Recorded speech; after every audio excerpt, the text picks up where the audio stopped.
আচ্ছা, আমরা জানি হোসলাতে পাঠ্যচক্রতে গীতা আলোচনা হয়, তাহলে এই গীতা সম্মেলন ওটা থেকে কি করে আলাদা, বা এটার এতটা প্রাসঙ্গিকতা? এটা আমি অ্যান্সার দিতে পারি, আপনারা কেউ দেবেন কি? আমি বলে দেবো, বলুন।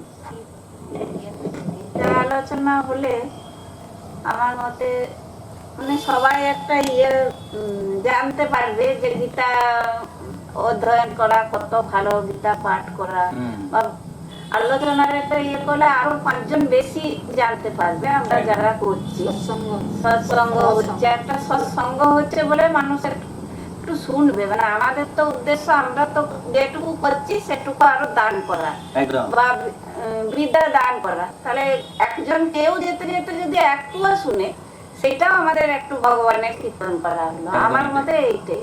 খুব ভালো বলেছেন। এবং ওই যেটা বললো যে পাঠচক্রে তো হচ্ছিল, আরেকটা এটা কেন, তো খুব ভালো একটা প্রশ্ন যে পার্থক্য আছে দুটোর মধ্যে একটু হলেও।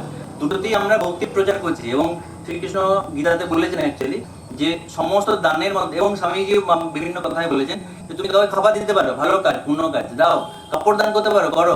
সব থেকে বড় কাজ এই কলিযুগে দাঁড়িয়ে আধ্যাত্মিক জ্ঞান বা বিদ্যা দান, যেটা ম্যাডাম বলছিলেন।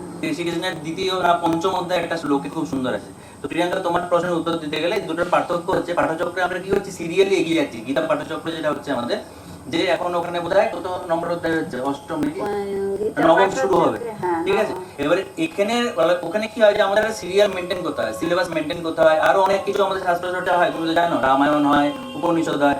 ন্যাচারালি ফোকাসটা ওখানে গভীর আলোচনার দিকে আমরা যেতে পারি না অতটা, যতটা যেতে চাই।